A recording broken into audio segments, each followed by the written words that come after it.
These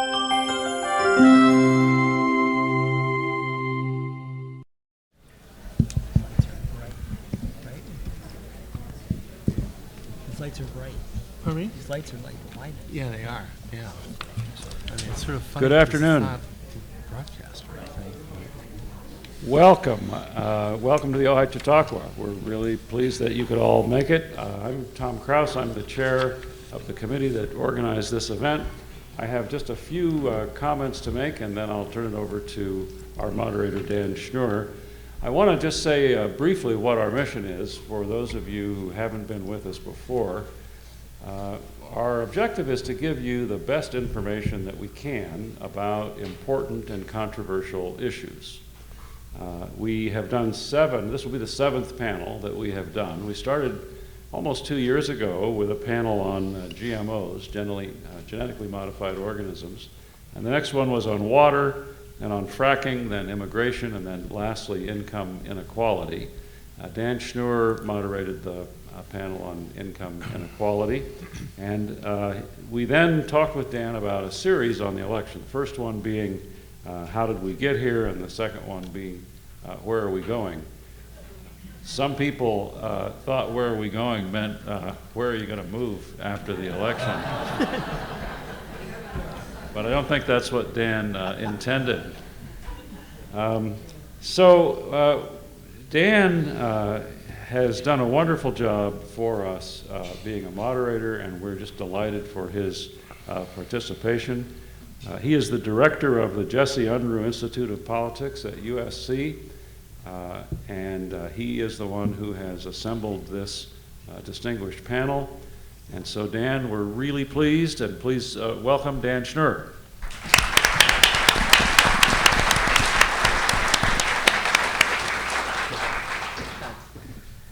Tom, thank you so much. And thanks so much to all of you, not just for being here today, but for being part of what I think is a really remarkable and a really admirable civic engagement project, the Ojai Chautauqua. When I had the privilege, as Tom mentioned, of coming and joining you for the discussion on income inequality last year, I was told that what the people of Ojai wanted to have was not a debate and not a food fight, but a smart and a reasonable and a respectful conversation about critically important issues that shape our communities and our states and our country's future. And I should admit to you, I didn't believe that. And then I came and I got the great privilege of participating in that conversation and was so impressed that in fact we have a community here that is genuinely committed to that kind of discussion and that kind of dialogue. As I teach my students at USC, you can disagree without being disagreeable. As I teach them, I say somebody who doesn't agree with you is not evil, they're not stupid, they're a reasonably intelligent person who just happens to have come to a different conclusion about how a community should take on its challenges. And to me, that's the spirit that underlies Ojai Chautauqua, and I think you all deserve a tremendous amount of credit for being part of this civic engagement project. So before we go any further, please give yourself a round of applause. I think you deserve it.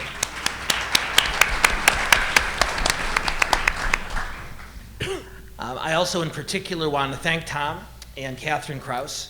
I want to thank Tom and Esther Wachtel and the rest of the host committee, because working with them to put these programs together has been not only a real privilege, not a real just a learning experience for me, but a lot of fun also. And as I think many of you know, Tom and Catherine and Tom and Esther and the rest of the committee put in a huge amount of time on these programs, and I think they deserve our thanks and our appreciation as well, so thank you all.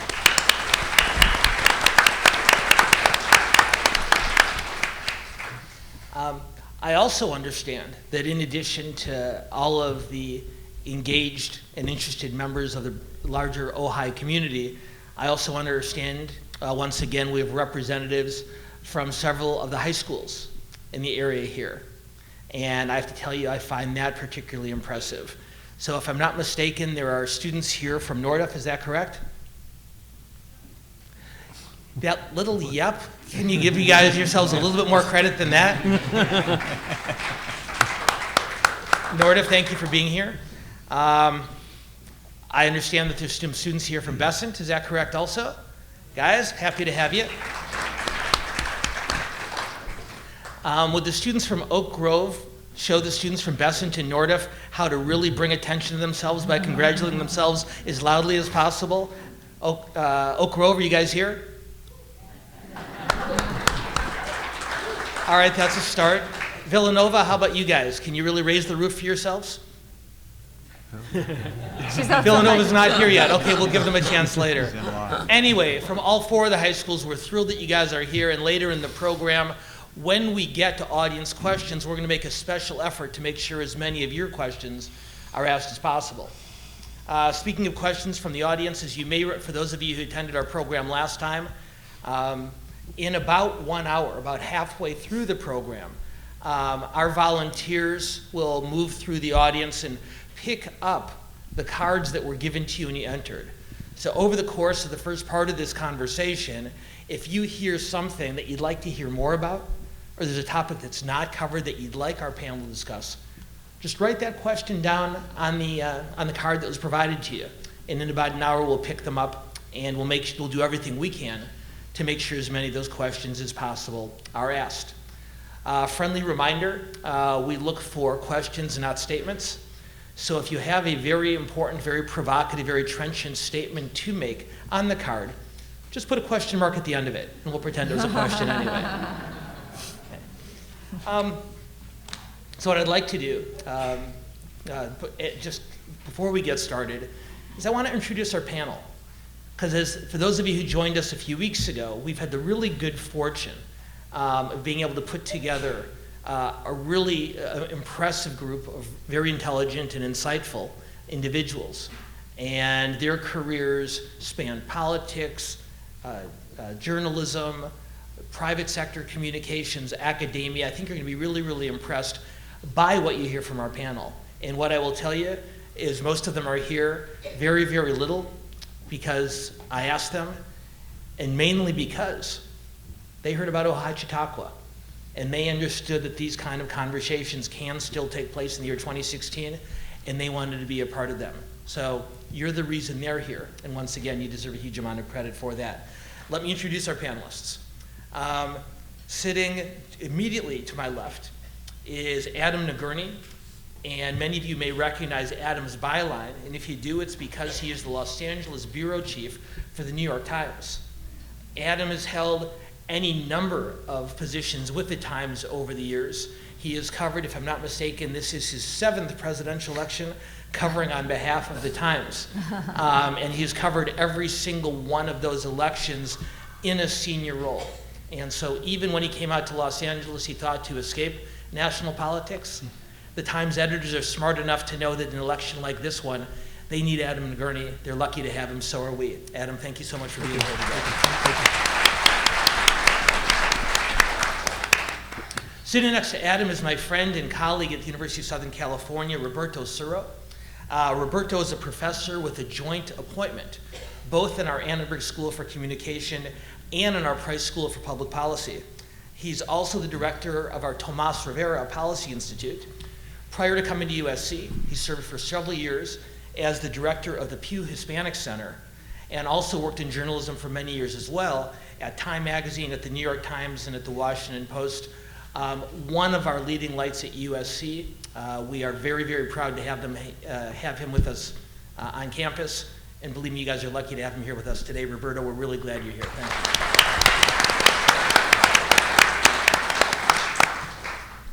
Sitting next to Roberto is a face I'm guessing that many of you do recognize. Jeff Greenfield, of course, is an award-winning television journalist and author. Over the years, he has served in senior reporting and analyst roles at CBS, at CNN, at ABC, and at PBS. He has written no fewer than 13 books, and after the program is over, he'll be happy to recite all of them from memory for you. I don't know of anybody on the national political landscape who is a more thoughtful and a more respected analyst of American politics and government. And Jeff, we're very, very glad to have you here with us here today.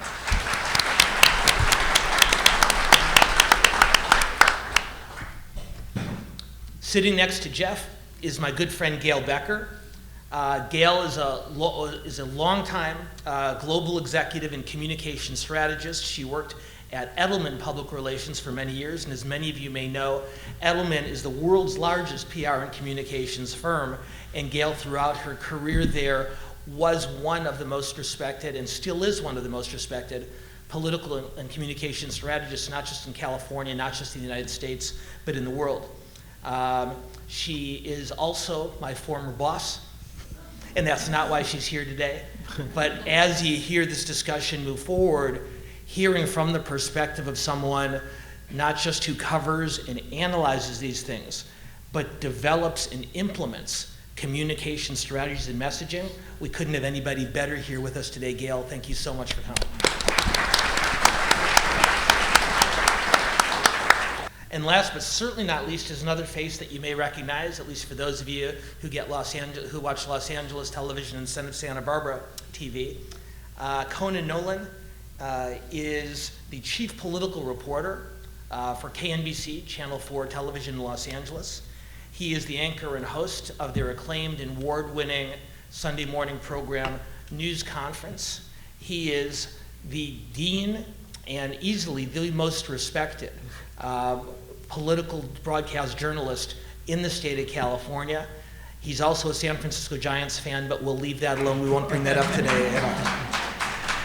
Conan, for everything except for that last biographical point, we're very, very happy to have you here too. Thank you so much for joining us. So one of the things we've tried to accomplish, both in our first program a few weeks ago and in this one, is we want to move beyond the day-to-day happenings on the campaign trail. What does this poll show? What is going to happen in that debate? That sort of thing, because we understand that a well-informed, well-educated, well-read group like all of you already know most of that stuff. And the last thing that you need is a group of us to come before you and repeat the same kind of analysis that you saw on television last night or that you read online this morning. And so what we tried to do, as Tom mentioned, both in our last program, by asking how did we get here, and in today's program, talking about where we go from here, is to broaden the conversation beyond the day-to-day and have a larger conversation, not only about American politics and not just about the American political landscape, but in the broader American cultural landscape on which our political process operates. I tell my students at USC that politics does not exist in a vacuum. And in fact, politics isn't just a reflection of society, it's an exaggeration of society.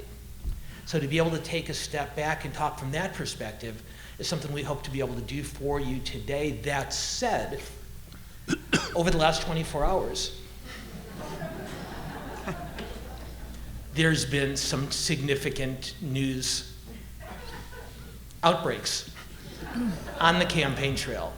And we decided that while we do and still intend to have the broader conversation that I just described, it would be a little bit awkward not to talk about, pun intended, the elephant in the room. I know I can do better than that, and I will later on. So let's do this. We don't want to spend too much time on this because we do have, I think, broader and ultimately in the long term, more important things to talk about. But let's at least begin with the news of the day, just because it is so extraordinary, Adam.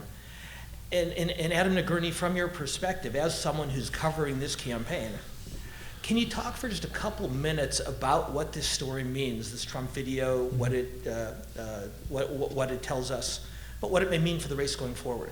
For sure. First, thank you for that kind introduction, Dan, and thank you all for having me here. I appreciate it. Great way to spend a weekend here. I'm going to assume you all know what's in the video because I'd rather not describe it, if that's okay. We have high school students here, Adam, so that will be our... But I do think this, and I tend, after all these years covering politics, to avoid sort of grand statements, hyperbole and stuff. I do think that we're going to remember this day as a big moment in this campaign, and perhaps the biggest moment. It's not only because of the threat to Donald Trump. I think that we're seeing the Republican Party going through a crisis unlike I can remember a major party going through it forever. I mean, certainly in a generation. I don't know how closely you're following things today, but a whole series of Republicans, prominent Republicans, have come out and said they're not going to vote for Donald Trump or withdrawn their support for him. And, I keep checking my phone all day, and it's more and more people. And I think it's created a really, obviously it's a problem for Trump, but I think it's created a real problem for the party. Where does the party go going forward? I think that what you're seeing today is the calculation by many in the party that their only way of saving themselves is to abandon Trump. And I think I don't think I can remember any other time in history when we've seen major leaders in the Republican Party or either party a month out abandon their nominee and criticize their nominee. It's remarkable. Now, what does this mean going forward for the party?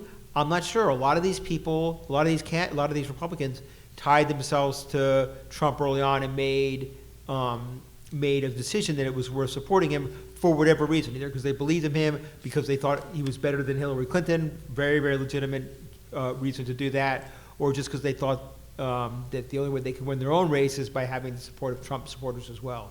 The one thing I'm going to be watching closely is people who pull away from him now and say they're surprised and didn't know that he was like this. I think there is considerable. I, for one, am shocked by what's in the video, the content of it, but not startled by it or surprised by it. I think that anyone who knows the history of Donald Trump, which is not exactly a secret history, should not be surprised by this. So I think there's going to be a lot of repercussions. The Never Trump people are justifiably gloating today. I never predict outcomes in elections because I think elections are great and people should have a chance to debate and think about them, and it's a great organic, sort of process. But I mean, I think stating the obvious, I think that he's in a boatload of trouble today, going even a month out. So that's my 60-second, or 2 minutes. That was perfect, Adam. Okay. And we will almost certainly end up coming back to this question a little bit later, because in addition to talking about where we as a country go next, we do want to talk later in the program about where the two political parties go. And I think you raised a really important point that goes beyond Trump himself to how the Republican Party moves on a broader scale.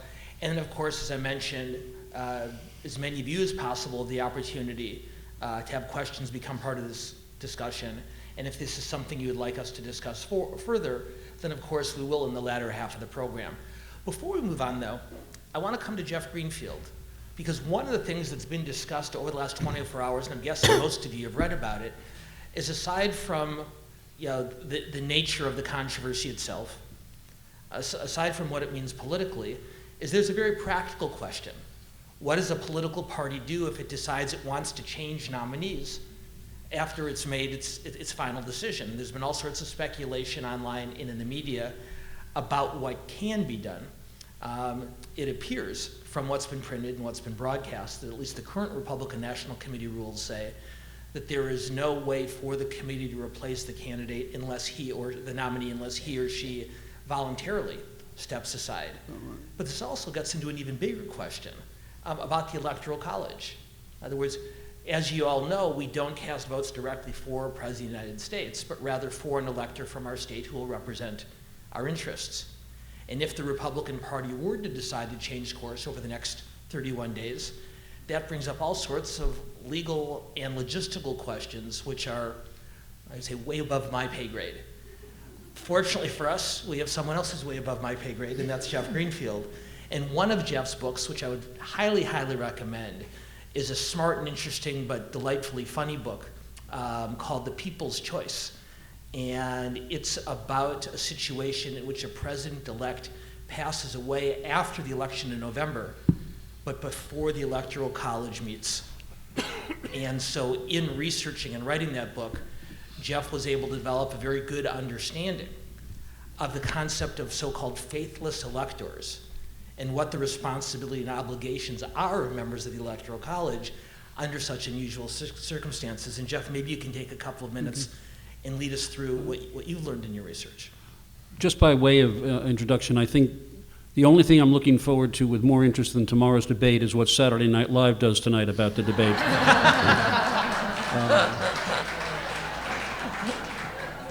The short answer to the notion about electors is that whilst different states presume to bind them in different ways, some don't bind them at all, some say you must vote for the candidate you've pledged to on pain of a criminal penalty or whatever. But the bottom line is electors, in the first instance, can do pretty much whatever the hell they want. They meet a month after Election Day at their respective state capitals. It's usually a ceremonial casting of pre-printed ballots. And over the decades, over the years, every once in a while an elector bolts. In '76, some Ford elector voted for Reagan, a Kennedy elector voted for Harry Byrd, a segregationist Southerner.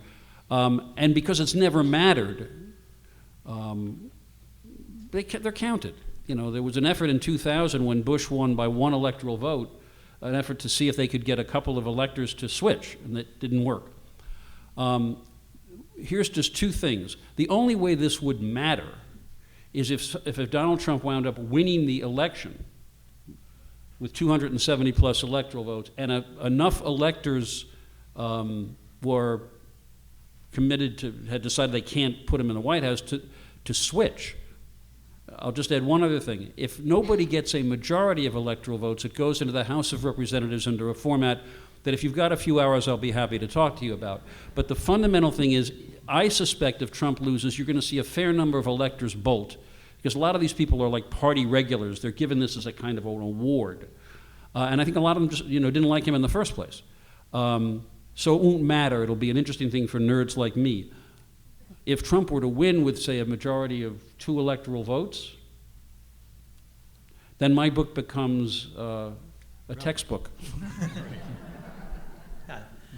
And again, we can talk about this in more detail a little bit later if you like, but I want to now go on to the original premise of today's program, talk about where we go from here, and more specifically, what we mean by that is that while November 8th is a critically important day in American history, I think most people would agree, once they give it a bit of thought, that November 9th is just as, if not more, an important day. Because regardless of who is elected president, regardless of who our next congressional leaders may be, we face challenges as a society and as a country that are profoundly difficult and profoundly important. And so I'm going to come to Roberto Suro to help us begin this conversation. What I will do, since I so shamelessly plugged Jeff's book, it's only fair to tell you that if you have an interest in the topic area, which you should, Roberto wrote a phenomenal book a few years back called Strangers Among Us, How Latino Immigration is Transforming America. And while it is not quite as humorous as Jeff's is, it is absolutely fascinating. I would strongly recommend it. www.amazon.com, is that correct, Roberto? Okay. So Roberto, let's come to that question. On November 9th, the country is going to wake up, and many of us are going to believe that we've taken care of our problems. We've elected a woman, we've elected a man, we've elected a magician, and now we've taken care of the challenges we need to face. And obviously, I'm exaggerating for effect. It's not nearly that simple, is it? Yeah, no, and interestingly, I think this election, because it has it's become so dramatic. I mean, it's such a show, and it's so perversely absorbing that the effect of the catharsis that's going to come with the election will be even greater. That it's just finally over.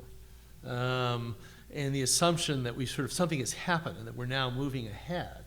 And of course it's momentous. I mean, every presidential election is enormous, but our political system leads us to this sort of binary moment, which we think of as conclusive.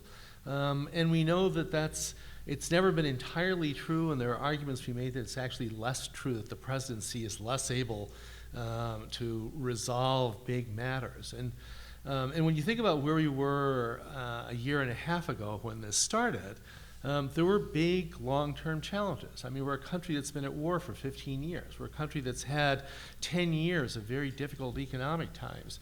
And we're a country that has had a hard time governing itself at the federal level for some time because of the political nature of the way power works in Washington. This campaign, I'm not sure that it's helped resolve any of those issues. The nature of the campaign itself, in a way, I think has given us less discussion of those matters than we deserved, because of simply the nature of the personalities and the way it's played out. And even this weekend, there's not a lot of talk of issues right now. So in a way, it's even less decisive about the direction of the country. Beyond that, there's something else that concerns me, which is that in a way, this campaign may have further eroded our ability to deal with big questions. So we talked about political parties. It's not, I mean, the Republican Party, the Democratic Party as well. There are other mediating institutions, the media, for example, that are all in a state of disruption. And this campaign, I think we can see it. We can see it in the way Trump gained the nomination. We can see it in the way it's played out, that the institutions we count on to develop, to narrow the consensus, to put us in a space where we've got a more or less agreed upon set of facts and a more or less agreed upon set of options, even when we argue about them. And even when there are bitter arguments about them, our system of self-governance requires operating within something like a consensus. And in a big, complicated country, we rely on institutions like political parties and like news organizations to help us find that place where we can argue constructively and out of that place arrive at solutions. My concern is that what we're seeing, leave aside the results of the campaign or what the vote is, we're seeing further evidence of the erosion of our ability to self-govern through consensus. And to me, that really is a very long-term problem, that given the challenges I mentioned at the beginning, an ongoing, continuous national security crisis that's nowhere near being resolved, and an economy that's fundamentally uncertain, and political institutions that seem non-functional, if your consensus-making process is wobbling, that could make for some very difficult years ahead. Roberto, thank you very, very much. Conan Nolan, I want to bring you into this conversation. There were two phrases that leapt out at me about what we just heard from Roberto. One is the phrase state of disruption, and we'll talk more about that a little bit later when we talk about the future of the political parties, when we talk about the nature of news coverage of politics in society. But the other one, Conan, is Roberto talked about self-governance through consensus. And of course, in order to achieve consensus, by definition, you need common ground. And one of the things that you spent a lot of time thinking about is how much more difficult it is to achieve that common ground in a society that's increasingly divided, demographically, geographically, cultural, and other ways. Can you talk a little bit about the nature of those divisions? First of all, thank you for having me, everybody. It's a delight to be here, and thanks for that question. I grew up 2 counties to the north. I remember when Bob Lagomarsino was your congressman way back when. And to answer that question, I love politics. I gave my first contribution to a congressional candidate when I was 16. And I love the idea of a participatory democracy, and John Adams and the Federalist Papers, a competition of ideas. And therein lies the problem. This is the most depressing election I have ever seen. And I'm not talking about the candidates. I'm not even talking about what happened last night. I'm talking about what it says about the electorate, that there is such an unbelievable disconnect in terms of commonality of interest between sections of the country. Now, this is hyperbole. There's always hyperbole in any kind of panel discussion about an election. We always talk about it being the most important, as Roberto said, most important election of our lifetime. But there's a real concern as to what happens, as you pointed out, after this election. Because what we are seeing today, I believe, the cycle, what we're seeing today is going to play out over the next several presidential campaigns. And David Brooks of the New York Times, I think, put it pretty well when he said, what we have here is a society that has changed over the past 20 years, and it's just catching up to the politics today. And you have a section of the economy that is, that's mostly along the coast, places like Ojai. I'm at the Ojai SPA. I'm surrounded by people who are members of this community where globalism, technology, there are tailwinds to them. They're very comfortable in opening up a package from IKEA and having the directions in 14 languages. And then there's another part of the economy, another part of the country, not on the coast, on the flyover country, if you will, where they're very concerned about that because they see it as a headwind. Their jobs have gone away. They do believe that that trade has been a fundamental issue that relates directly to their pocketbook. And I must say, I look at the cultural things. 4 years ago, we never had a debate over whether you should stand and salute the flag at an NFL game. 4 years ago, the White House wasn't telling you where your kid should go to the bathroom in your elementary school. So there are a lot of people who wake up today and say, this country, and a lot of them are Trump supporters, I must say, I don't recognize it anymore. And so, yeah, I think it's, yes, you can look at the candidates and the campaign, but it's about the electorate and a very, very different America. 1860 was the high water mark for an election that changed in a radical notion the United States. I'm not suggesting anybody's coming to armaments here, but if you look at some of the issues then and some of the issues today, by regionalism, by the economy, there's some real concerns going into this vote about what happens, not just who wins, but what comes out of it and how we deal with it. Conan, thank you very much. And I want to come back to this question of globalization and related economic issues in just a couple of minutes, because I think many would argue that it's those issues that more than anything else have animated the populist passions that fueled both Donald Trump's and Bernie Sanders' campaigns over the course of this election year.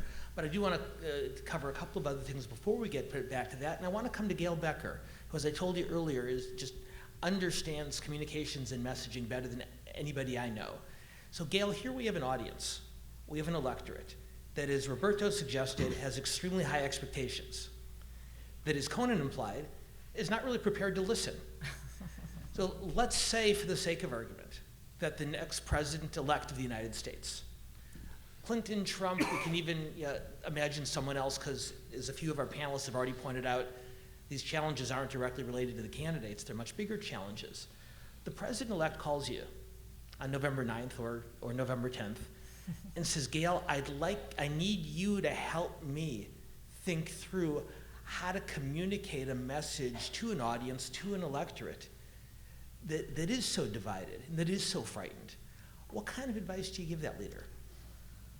I would add one more word to divided, and that is distrustful.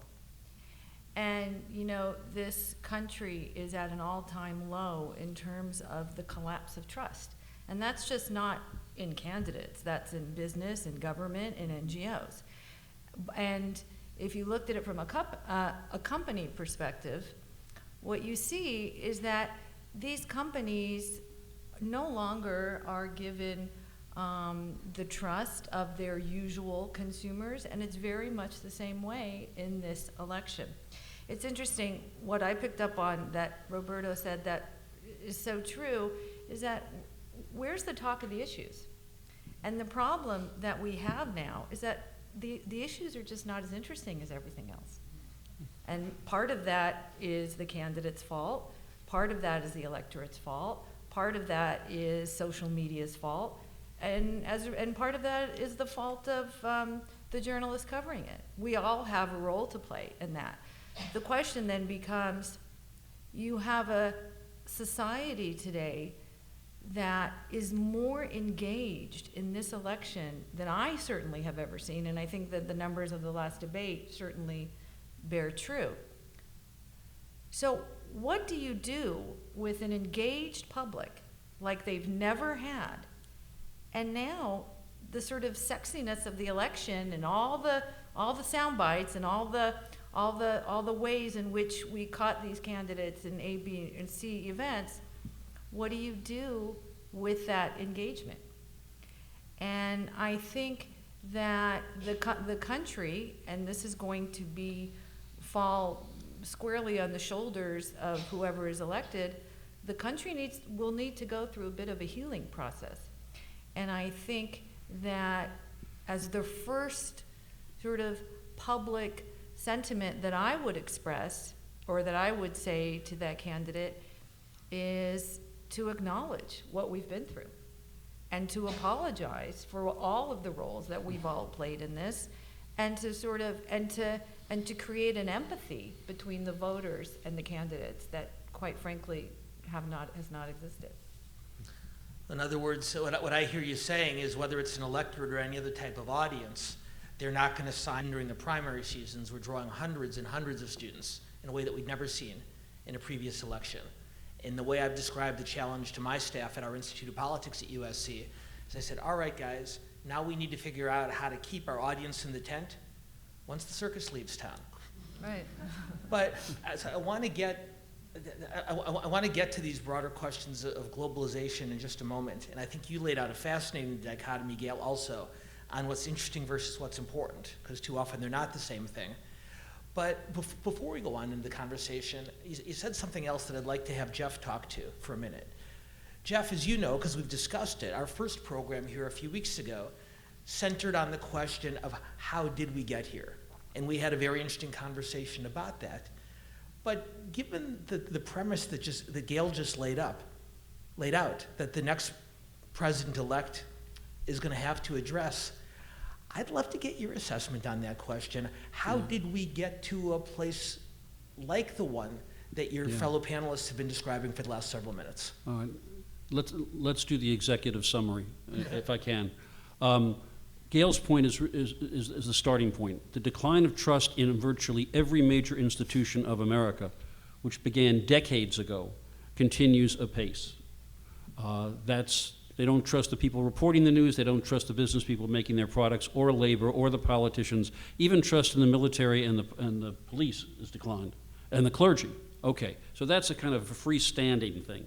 Second, you have had what I regard, I'm going back a long time here, the American dilemma of Gunnar Myrdal race has never fully been solved. It's important to remember in the early 60s, when the economy was booming, there was no war, the generation gap hadn't started, fights over crime, police, housing, jobs were breaking out in virtually every big city in America, to the point where the cities of Berkeley and Seattle repealed fair housing ordinances in 1962. So that's a low-grade fever that's always been there, multiplied 100 times by things like the cultural upheavals that have left some people baffled. One example is, you're watching a baseball game and an ad for erectile dysfunction comes on and your 6-year-old kid said, "Dad, what's that?" And for a lot of people who aren't, that's an unsettling experience. You then have a financial crisis much more recently, which batters the economy. What we know about financial crises is they take far longer to recover from than the conventional bad recessions. And the recovery has left some people afloat and some people drowned. Peggy Noonan calls it the difference between the protected and the unprotected. The people who are comfortable with the new gigs and the people who just can't deal with it. That's more politically, I'm halfway through. The Republican Party, and I want to be clear about this, is not a partisan issue. While both parties have become more polarized, if you look at Thomas Mann and Norman Ornstein's books from two different perspectives, the Republican Party has not only become more homogenous, but become committed to a much more confrontational approach to government, so that the people elected in the midterm landslides of 10 and 14 were very clear about what we are: principled people who are going to stop what the government is doing, even if it means a scorched earth policy of threatening, for instance, the full faith and credit of the United States, things that we never saw before as political tools. Last point about this, by the time it turns out that these people could not do what they promised, 60-something% of the Republican Party said they were betrayed by their leaders, which all of us leads out. You want to know why a person like Donald Trump could win a nomination? It's because all of his opponents' features were bugs. All of the experience in government that all the others had was seen as evidence of you're part of the system. Trump's very language, at least until last night, was seen as a feature. He's the one guy who can stick it to all these people who've been destroying my life. And you had a Democratic Party, for a lot of different reasons, that essentially was committed to nominating the next in line, the ultimate establishment figure. And if you think a woman can't be a part of the establishment, you're living in 1978, which is why Bernie Sanders came so close to pulling off something that I never thought would happen. And I think that's I should stop here. I think that's enough to digest. But I think those are some of the elements. I'm sure there are others, by the way. It's kind of like 5 blind men around the elephant. Everybody has a different explanation. That's mine, for better or worse. Okay. For the rest of the panelists, I know Jeff meant the 5 blind people around an elephant only as a compliment, so no worries about that. So Adam, let me ask you this. Conan a few minutes ago talked about the impact of globalization in this debate, particularly as a source of division. Just a moment ago, Jeff talked about, as I'd mentioned earlier, the Trump and the Sanders campaign, populist-fueled political movements from opposite ends of the political spectrum. And if there was common ground between them, to a large degree, it was a antipathy toward a broader and more assertive U.S. role in the world. Now, there's historical precedent for this, and all of you know this. For the last 100 years, after every major military engagement, the U.S. has turned inward. After World Wars I and II, after the Korean-Vietnam War, after the first Iraq War, and the same dynamic occurs after every major economic downturn. It seems to me, though, I guess the question I'd have for you, Adam, is given the fact that so many people, for understandable reasons, are so reluctant to see the U.S. engage in the world more assertively, not just militarily, but economically, in terms of immigration and any number of issues. Talk a little bit about the impact of those passions on the political landscape. It's been a pretty dramatic sort of shift, I think, over the past couple of years, and I think that is why, as Jeff was saying, we saw such a strong campaign by Sanders and such a strong campaign by Trump, and you've seen this real repositioning by Hillary Clinton as she's tried to adjust to a Democratic Party that is, on issues like trade, a lot different than it was 8 years ago. What I wonder is what that is going to mean for Clinton in the White House. And we saw her sort of change on TPP. I think these recent transcripts of the Wall Street remarks that just came out suggest what I don't think will surprise anyone, that she really does support more liberalized trade. I don't know whether she can get it through her party anymore. I think the whole Democratic Party has changed that much, and the whole political landscape has changed that much that Congress is going to be a lot more reluctant to do those kind of things. I don't know whether that changes anytime soon. I mean, I thought we were sort of going, Bill Clinton, I think, was the one that sort of really began moving the debate in that sort of globalization direction, and you could argue that that is where the world is going, but I don't know whether the U.S. is going to be part of it for the next, at least for the next 4 or 8 years. Adam, thank you. I want to come back to Gail on a slightly different twist, but on the same basic question about the international arena and the U.S.'s place in it.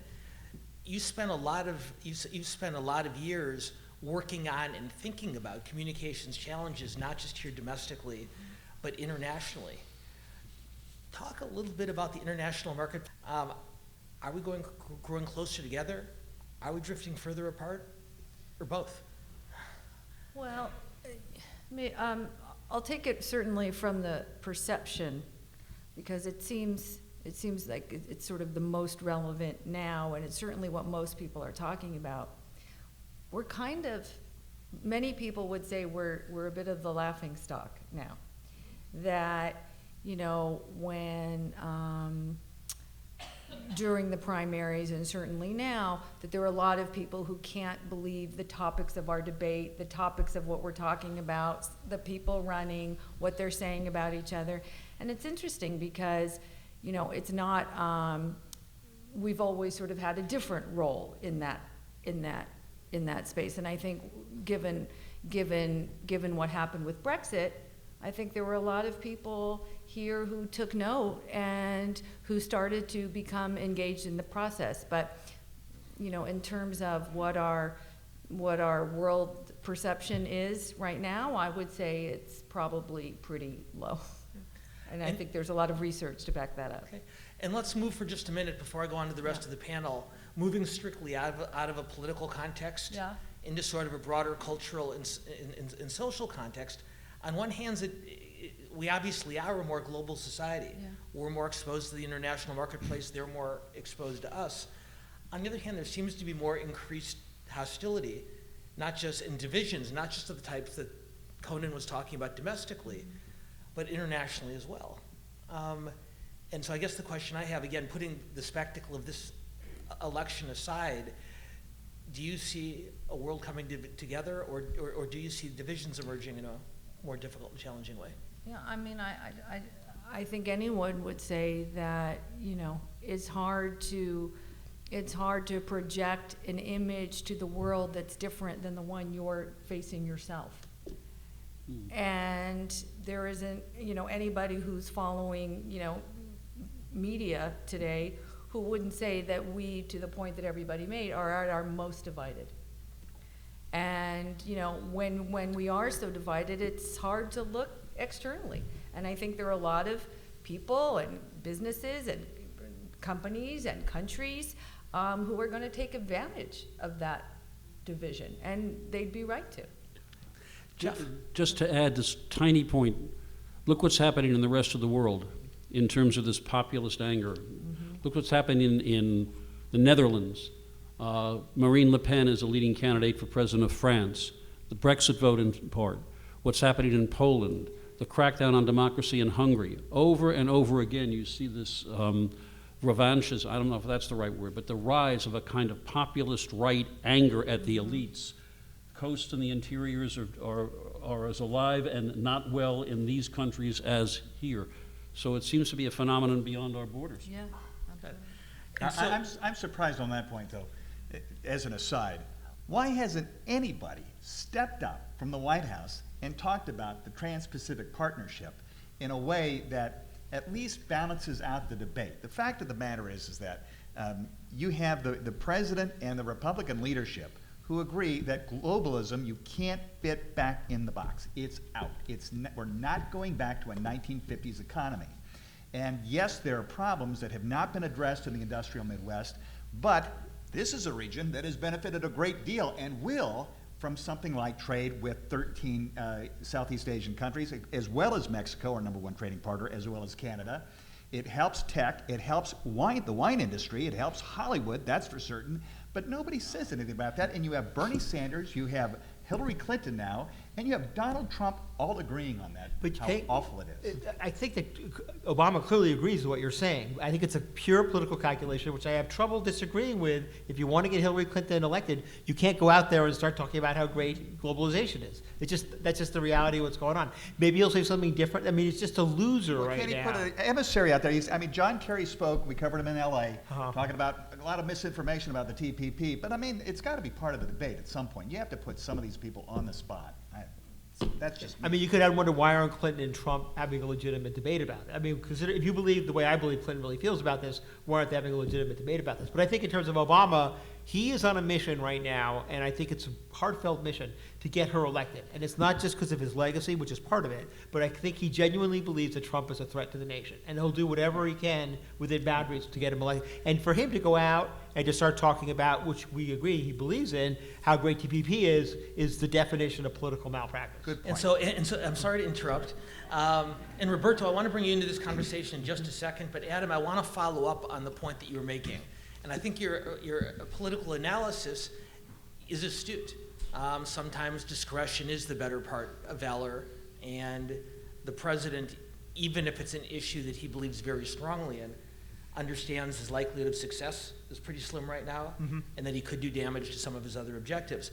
That said, let's apply this trade conversation to the discussion we were having earlier about our divided electorate. In other words, the political forces against trade from both the right and the left didn't emerge out of thin air. There were a lot of, as we were talking earlier, frightened, disappointed people in this country who believe that a more expansive U.S. role in this way is something that's really going to harm them. Can you talk a little bit about the political and populist forces that have emerged against trade? And not to excuse the president's position at all, but just to talk about where all this energy comes from. Well, I mean, there's a lot of economic dislocation in places like Ohio and West Virginia because, I mean, Iowa, people blame it on trade. And I think Obama had made some progress in making the case that that is not really the case, but Trump has come along and Sanders has come along, and I'm not taking sides on which side is right here, really, really whipped this up. And it's happened on the right and it's happened on the left, and it's really, really powerful. And I think that's what happened here. I'm not sure there's anything that Obama could have done to stop it. I think it just reflects real economic anxiety that's going on in the nation, and it's been channeled and blamed on globalization and blamed on the trade agreement. And there's been extensive research done in this area, as I'm sure most of you have read, that show that a lot of the job losses in the manufacturing and construction sectors have much more to do with advances in technology than engagement with other countries. There's a polling that was reported on the Los Angeles Times this week that showed, I think, what we all would have known intuitively, that most people aren't comfortable blaming technology for their problems. And so the threat But of part of that trade- is because Trump and Sanders and Yeah. later, even Clinton are blaming it completely on trade. That's why. And somebody's politics is it just isn't rational. Okay. Roberto? Yeah, I mean, I think we can blame our politicians for some of this divisiveness. I mean, there's a lot of anxiety over economic matters as well. There should be, just given the results over the last 10 years in particular, and the fact that we're living through a period of extraordinary and tangible change, as people have pointed out, in the ways that people make a living and where roads to advancement are and where they used to be. And we've ended up, I think, with now, depending on how you measure it, I don't know, 50, 60, 70% of the population in different ways expressing a fundamental desire for systemic change in the economy. But the problem with the discourse has been that not just in this election, but in for some really going back maybe 20 years or more, the economic anxiety has been channeled substantially into identity politics, into group divisions, in a way that I think make this much more difficult to reconcile. This election certainly has advanced the notion that you can talk about the people who are disadvantaged in a very complex process of economic change racially. When we know that the losers in deindustrialization and globalization extend beyond the white working class, that there are lots of African Americans and Latinos who might have found avenues for employment in certain ways that don't anymore. And even the Sanders campaign operated with a certain kind of us against them logic. I mean, this is the nature of politics. My question is, where do we see the possibilities of a debate about really systemic economic issues, the nature of inequality in particular, even leaving aside these decade-long questions of deindustrialization and globalization, just thinking about what's happened in the last few years of the recovery. And how do you talk about trade agreements without falling into this very acerbic kind of group politics? And it's not even class warfare anymore. It tends to be, I see it as having become very identity-based in a way which makes the discussions much more difficult than they would be otherwise. Mm-hmm. Does that make sense? Yeah, and in fact, I would argue that that's a fault across the political divide. Yeah. Oh, yeah. One of the things I think it's worth remembering, because there's a lot of focus on one candidate because of his unique traits, but it ought not to be forgotten that the Democratic Party has launched full scale into a theory of winning that is identity politics and coalition politics based. If you looked at the convention, the one thing you saw almost nothing about was that what we used to think for ever since Andrew Jackson was the base of the Democratic Party, ordinary white working people. Yeah. And folding in brown and black people was at one point the theory, And it does seem to me that the Democratic Party is much more interested in talking about who gets to use bathrooms, who gets to marry. These are all legitimate issues. But at the core of it, you begin to leave something behind. But that's new, right, Jeff? I mean, do you think that was true with Obama in '08? And I feel that I completely agree with you at this past convention. I had the exact same reaction. Do you feel, was that true with Obama? Because I felt Obama was running a more broad, I don't want to say intellectual, but interesting, engaging campaign. But maybe what I think happened, look, the Democratic Party began losing white votes 50 years ago, the Civil Rights Act of 1964. And a lot of that was pure and simple racial resentment, if not worse. So what Obama did, Obama lost the white vote in 2012 by 20 points. And he won because of turnout and big majorities among what Ron Brownstein, one of the smartest political people, called the coalition of the ascendant. Because in every presidential year there are fewer and fewer whites as a percentage and more. And the Democratic Party, every bit as much as the Republican Party on the other side, is playing to that. Because that's how you win. Now, I just want to take 30 seconds, I think 30. The problem with that is every midterm, when this coalition doesn't show up, they get killed. No president that I can think of going back 100 years has suffered 2 midterm disasters as Barack Obama has.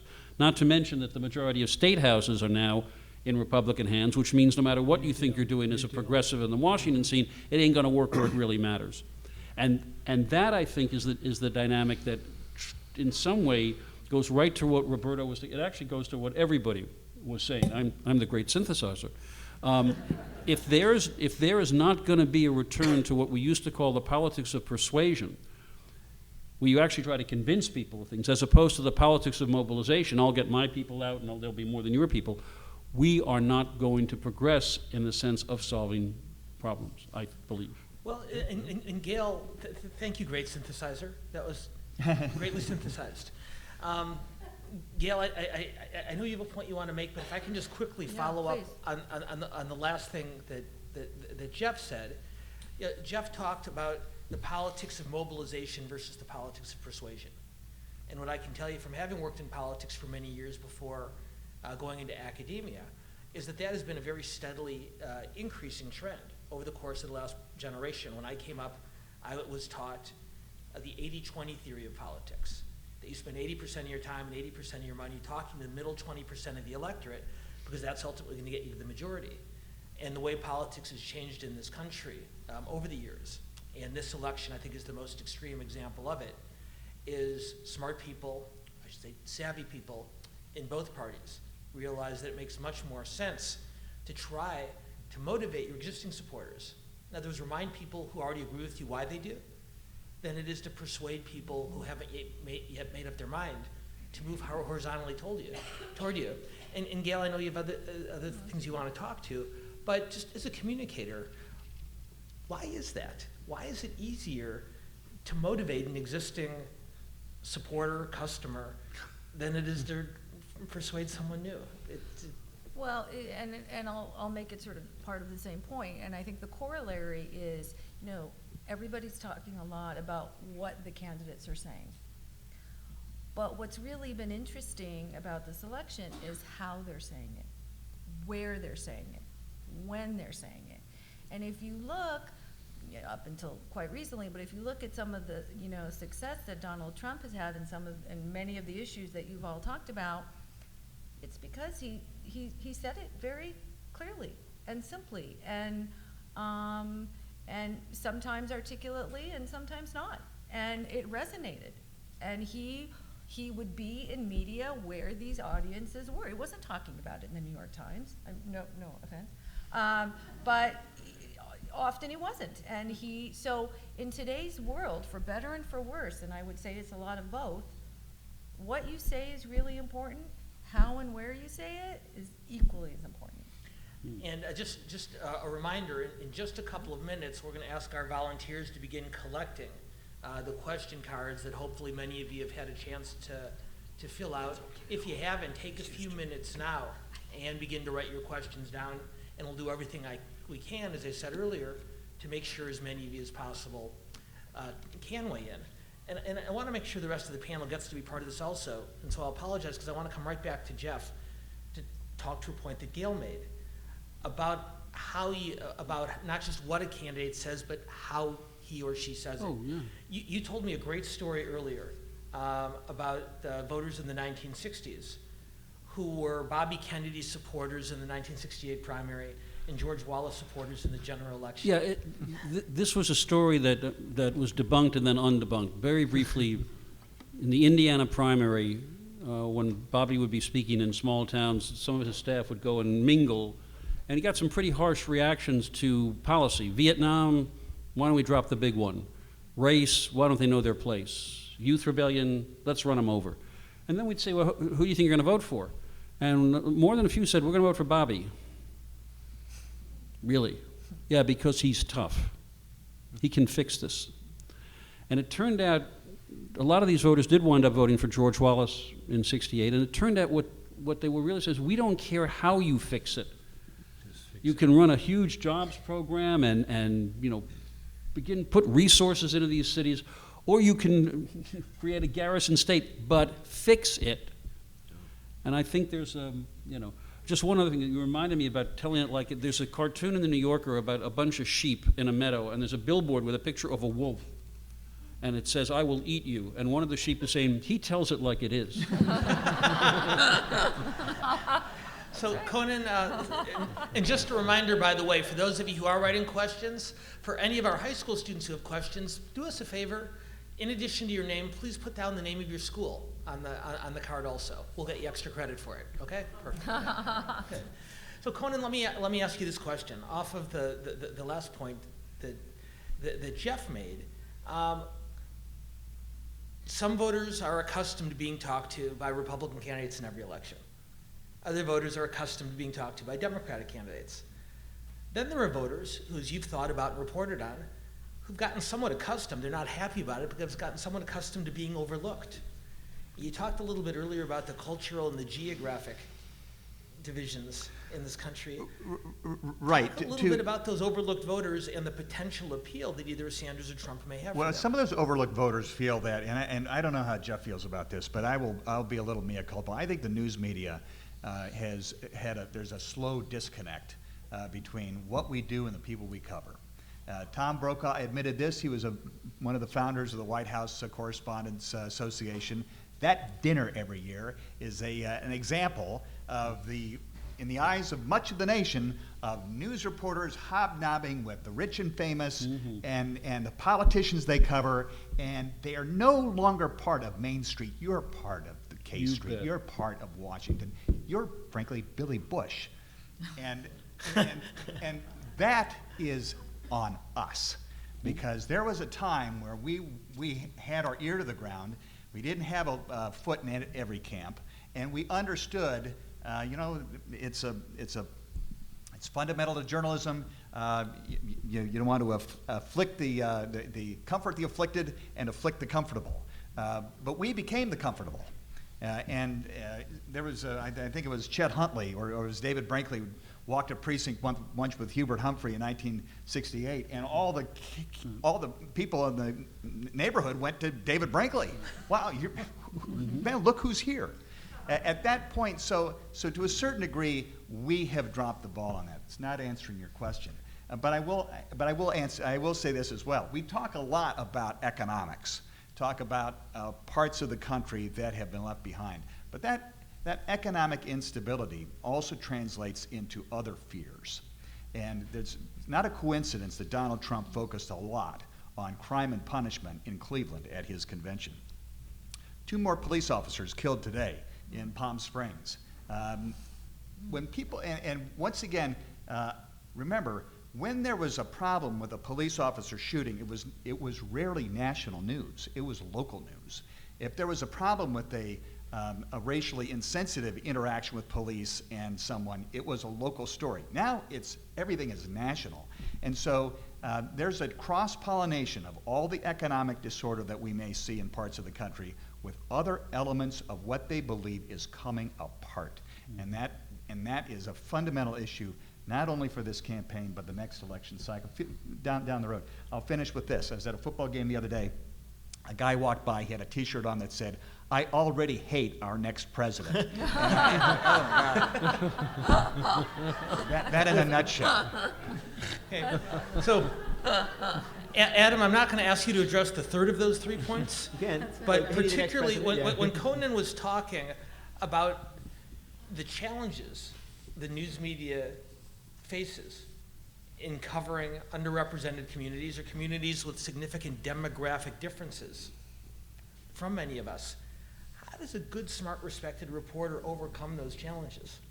Let me back up and ask, I'll get that in a second, but I think one of the things that's going on here, and it involves the media, is the whole issue that Jeff talked about at the outset of trust. And the reason why politicians have to respond more to, have to deal more with motivation than persuasion is because people don't trust anyone and they don't trust the media. And the media has as low a trust quotient or percentage as I can remember. And I think the sort of hobnobbing with the White House Correspondents' Dinner is part of it. And I agree with you, that was really pretty kind of uncomfortable. But I think just in general, there's also been, I'm not going to say, part of it there's been an effort on the right and on the left to discredit sort of mainstream media as sort of the adjudicators of the public. And papers like the Times have certainly helped it with, the Iraq War coverage with Jason Blair. I mean, you know all this stuff. I have to go through it again. So with the White House Correspondents' thing, that Stephen Colbert thing that made fun of the media for sort of that whole scene was really kind of devastating. So I think that's really what kind of the big problem is. I'm not sure I entirely agree. In fact, I don't agree, actually, that the media in general ignores vast swaths of the population, with the exception of California during a presidential election. I'm sorry about that.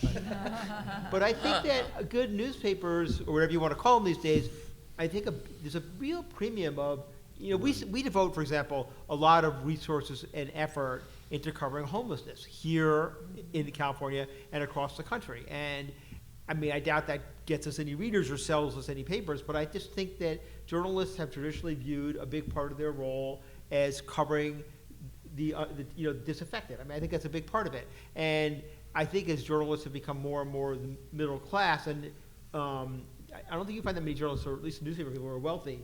It's been a bit of a challenge, but I just think that anytime you come across a great reporter, in my opinion, it's somebody who, whose whole mission is trying to represent people who don't have a voice. So I guess I disagree with you on that point, frankly. So sorry.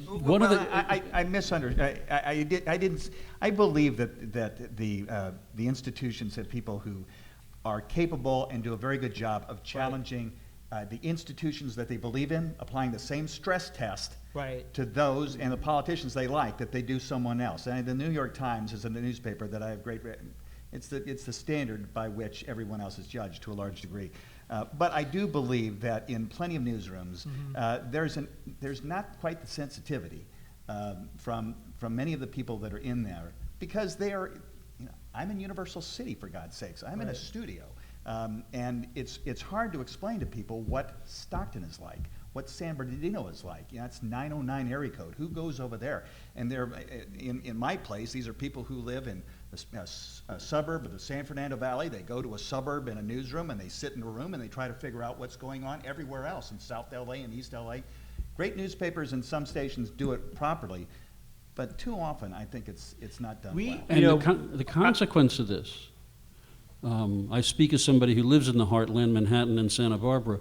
But the consequence of this is that the traditional role of the media, which a couple of academics described in a very good book last year, rise, scrutiny, decline. Some political person rises, the press puts them under the microscope or whatever, and they decline. One of the reasons why, particularly, I think Donald Trump has been immune until very recently, is that the distrust goes to the point where even the reporting of a fact is simply rejected.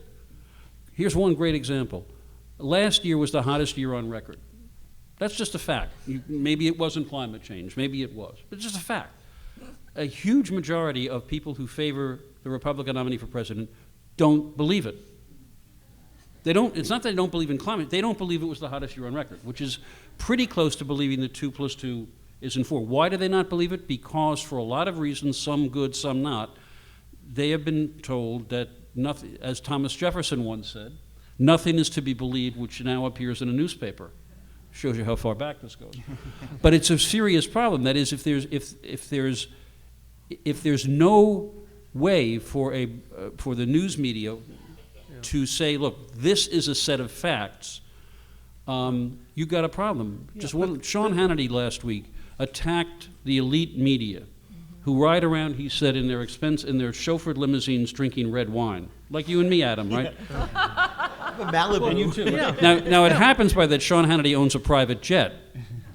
But the greater point is great numbers of people believe precisely this point, that the media have become part of the establishment, and so when Trump is upending the table, that's part of the table he's upending. By the way, have you ever been to a White House Correspondents' Dinner? Years ago. We stopped going. The New York Times stopped going. Roberto, you wanted to weigh in here, Roberto? Yeah. Well, I have a problem with this discussion that we keep talking about the media. I mean, the important, one of the very important clear facts about the dynamics of politics and information right now is that there's no uniform, homogeneous thing you could call the media. There's not. There is kind of a core thing that has big name news organizations, but the people who don't believe that last year was the hottest year on record, their skepticism isn't based on reading a report in the New York Times and distrusting it. Their skepticism is based on reading people who are saying it's not true. Right. Their sources of information are saying, don't believe the New York Times. The New York Times is lying to you. Absolutely. Right. So that it is a much more fragmented landscape. Our notions of the media as an organization, as I said at the beginning, that it is part of a consensus building process. It turns out that was a fairly fragile way of doing political business that flourished in the middle of the 20th century and really wasn't so much a factor before and may not be a factor after.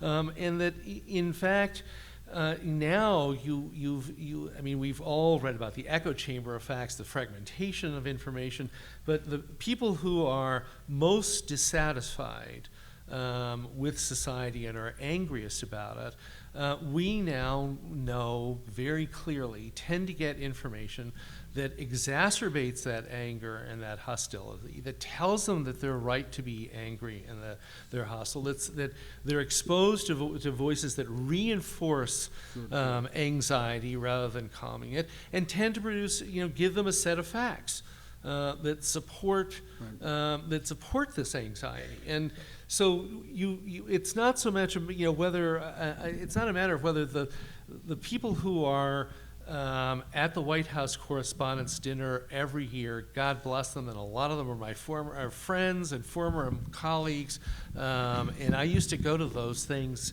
and sometimes had fun. But they're less and less relevant to the situation we're describing here, and they're less and less part of the solution. It seems to me, and I'm sorry, Conan, but it just, before we go on, it seems to me what Roberto has raised here, and I'm eager to hear Gail on this as well as you, Conan, is a profound challenge, but also potentially an opportunity. Back to Jeff's earlier point, there's a famous quote from the late Senator Daniel Patrick Moynihan, who said, "Everyone's entitled to their own opinion, everyone's not entitled to their own facts." Well, you could make an argument that in a social media era, everyone is entitled to their own facts. Or at least they are able to find an information environment that supplies them with the facts that they prefer. And to some degree, this is human nature. Yeah. It's human nature to want to talk to and read and listen to the smartest people in the world. Who are the smartest people in the world? They're the people who agree with me. And I might find them on Fox, I might find them on Comedy Central, I might listen to Hannity or read Huffington, but I'm going to find the people who agree with me. And they don't challenge me, they don't disagree with me. Not only do they agree with me, they congratulate me for agreeing with them, and that's a pretty cathartic experience. That said, Gail, where I think the private sector is way ahead of the political universe on this, is coming to terms with the fact that we will never again live in a universe in which there are 3 television networks, in which tens of millions of people watch the same television commercials at the exact same time. Right. And you have to reach many different audiences in many different ways. Is there a lesson that the political communications world can learn from that type of exercise? Yeah, so today, election aside, consumers hear about 5,000 messages a day. So that has nothing to, so that's in non-election time. Can you say that again? That's remarkable. Right, so, in normal time. Just to make sure they hear it. Oh, consumers- sure. So consumers hear about 5,000 messages a day. And in order for someone to actually believe and trust the information that they're hearing, they need to hear it about 5 times. And they need to have it confirmed from about 5 to 7 different sources. Now, to everyone's point, the sources are ironically very interrelated because people are all getting their media from their feeds, and their feeds, they're usually not too far away from each other. So it's usually fairly easy to get a myriad of sources to confirm the same information, and when I hear that 3 to 5 times, I'm going to believe it. But I just want to say one thing to the media conversation, and in the interest of full disclosure, I did used to be a reporter. But it wasn't that long ago when everybody was sort of raising their hands, jumping up and down and saying, where's the media? Why isn't the media finding out dirt on Donald Trump? They're not doing their job. They're going too easy on him. And everybody was looking to the media to help make the argument that he shouldn't win the Republican Party. So it's an interesting, and many people today were applauding the media for uncovering this last piece of video. So I understand what people are saying, but it's also, that's who people often turn to when they need. Could I ask a question? The audience? Sure. Jeff and then Conan. How many of you listen with any regularity to Rush Limbaugh? All right, now you see, this is this is very telling. I mean, he is the -- voice on talk radio. He has millions upon millions of listeners who believe him. And if you want to talk about different, I mean, this is a perfect example. Did anybody out there listen to him? Okay, all right. The reason I mention this is because Rush Limbaugh the last few days has been telling his millions of audiences that the coverage of Hurricane, was it Matthew? Matthew. Was basically designed to fool the public into believing in climate change. Now, so if you want to, that's to Roberto's point completely. No. So there's 2 points at one. One, right. Millions of people are getting that information, and second, there's the disconnect that you talked about is right here, that the most significant voice in talk radio for almost all of you doesn't exist. Yeah. So in defense of Rush Limbaugh, though, Hillary Clinton did make the nexus between this hurricane and climate change, and that. Okay. Fair enough. So I think it extrapolated from that, but in any case. So Conan, you were going to. The only thing I was going to say is talking about the Washington Press Correspondents' Dinner. If you watch the Frontline 2-hour piece on Donald Trump and Hillary Clinton and their background, it started with the Washington Correspondents' Dinner and President Obama absolutely humiliating Donald Trump with one send-up after another, and with people saying it was at that dinner he decided to run. Yeah. He wanted that man to give him the keys to the White House after his second term. Yeah. Don't know if that's true, but it's interesting that Adam, I have a question for you, but I know you want to weigh in on Yeah, this just one thing I want to say here is, I mean, I think the media is obviously, I love the media, and the questions about the trust of the media are very important, but I think what's really important here, especially if we're thinking about what happens on November 9th, or actually January 23rd, is how can you govern when no one can agree what the facts are, right? No one's going to believe, 50% of the country's not going to believe what Hillary Clinton's going to say, 50% of the people's not going to say what President Trump is going to say, though I don't think that's likely. And newspapers or news organizations no longer are the adjudicators. So I think I'm even more pessimistic than you are about what happens in the next president's term, because I think that the level of distrust is so high and polarization is so high that it's hard to imagine whoever the next president is getting that much done. You know, we can't even agree on that last year was the hottest year in history. How are we going to agree on anything? Well, right, but they could say that you can't agree on standing for the flag at an NFL game. You can't agree that cops shouldn't be shot at. You have a system of public education in California that has a 2-tier system. It's either private or de facto private. You go to Ojai School, which is pretty much a private school in legally or in name only, Or you go to a public school at LAUSD, which is, has a larger population of students than the city of San Francisco has residents. And so I'm astonished at how the commonality that we used to have in this society has broken apart. Charles Murray did a piece, sociological study called Coming Apart, 6 years ago, a study of white people in America. You ought to read it because it's and I think we're seeing the Donald Trump today is emblematic of what that sociological How much study of this did. do you get to report on your station? Well, No, this is critical. This is critical. No, but wait a minute. Donald Trump. Roberto, this is critical. I'm sorry.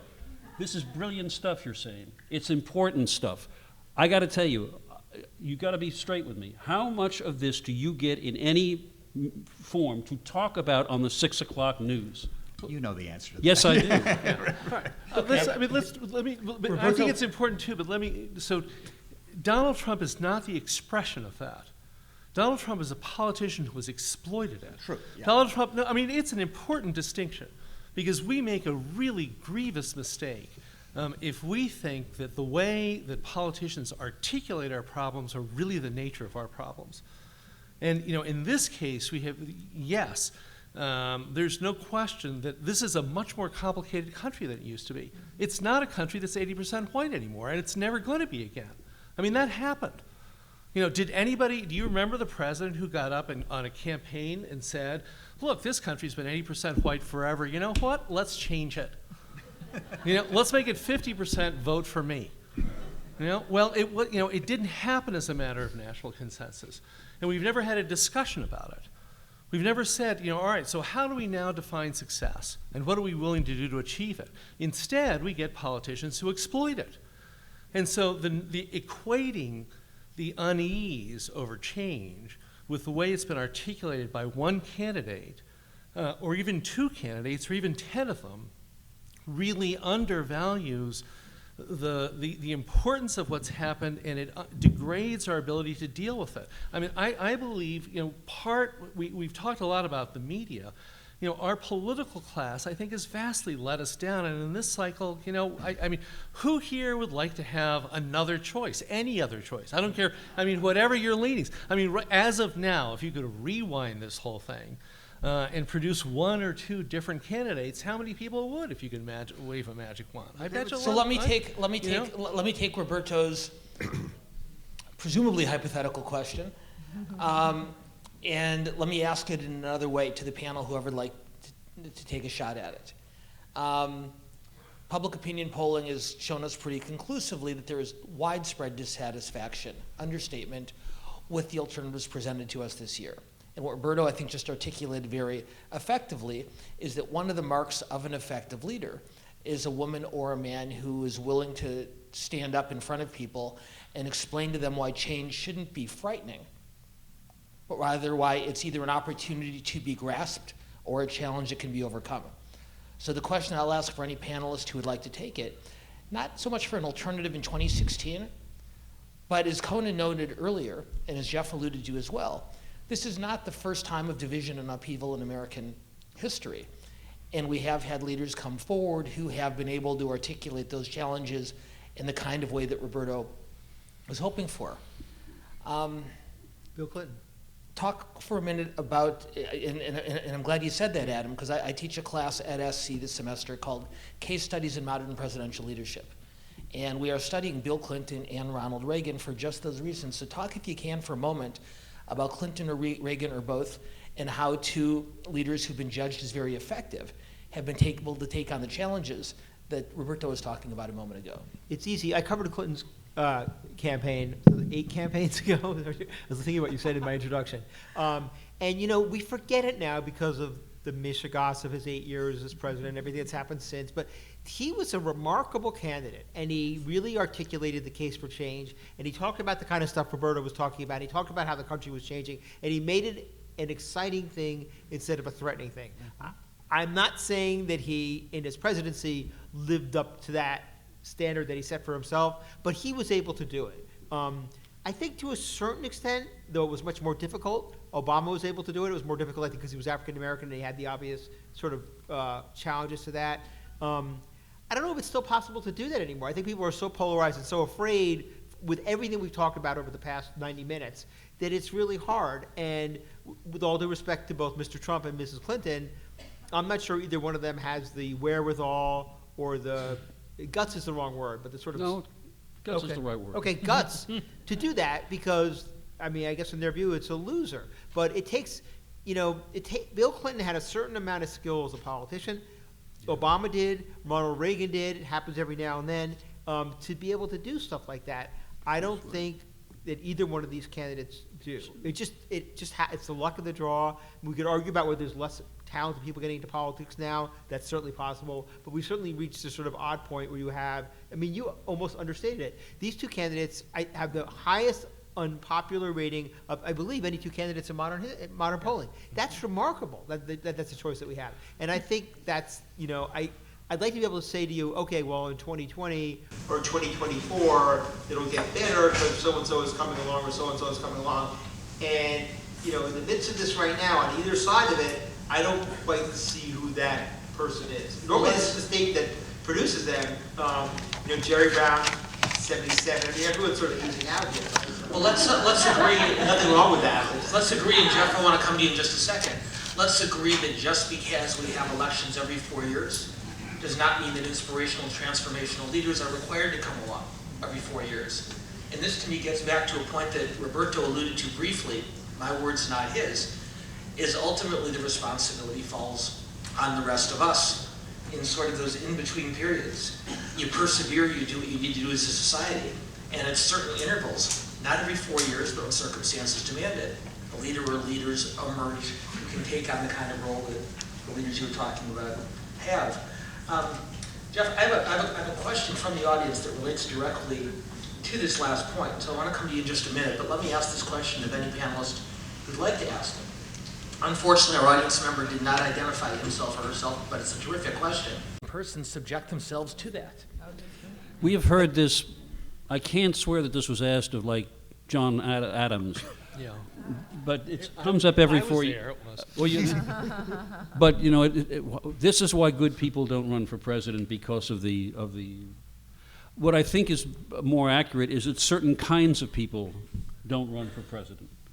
For one thing, people who don't suffer fools gladly, people who don't particularly want to subject themselves to this. But I don't really think that the process itself is what is the problem in that sense. I don't think there is this cohort of brilliant leaders like Cincinnatus, at his plow, just waiting for the right climate to come on and lead us to a greater land.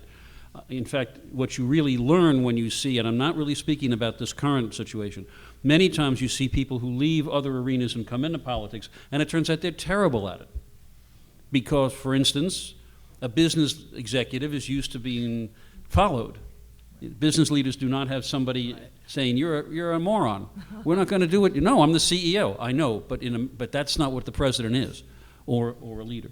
So I don't think that's the case. What I think is the case, and I think Adam hit on it, is that for all kinds of reasons that we really don't have to get into, the professionalization of politics, the granting of so much power to consultants who shape every word and phrase for the testing, what that has deprived us of to some extent is the kind of a person who says, I am going to try to convince people they are wrong. And it's not, look, I can't apologize for having my first campaign experience as an aide to Robert Kennedy, but there's one quick story that may apply. He used to go to college campuses and say, who is for college deferments? And they'd all raise their hands, and he'd say, I'm against them. And they'd boo, and they'd say, well, wait a minute, you're the big justice generation. Who do you think is going in your place? You've got the money to go to college, you've got your connections, you've got good background. Who do you think's going there because you're not? And he'd tell him. And then he said, when my son is old enough to go to college, he's going to get in because his father is a wealthy and powerful man. And I remember thinking, I was a tyro at the time. I made the mistake of thinking, that's how politicians talk.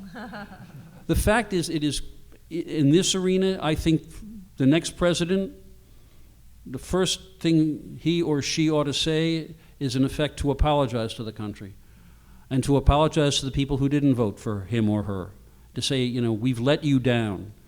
Whether or not the political process permits this is a whole other discussion. Whether or not the gridlock in Washington, the determination of the opposition party to deny whoever's in power a chance to do something, I don't know.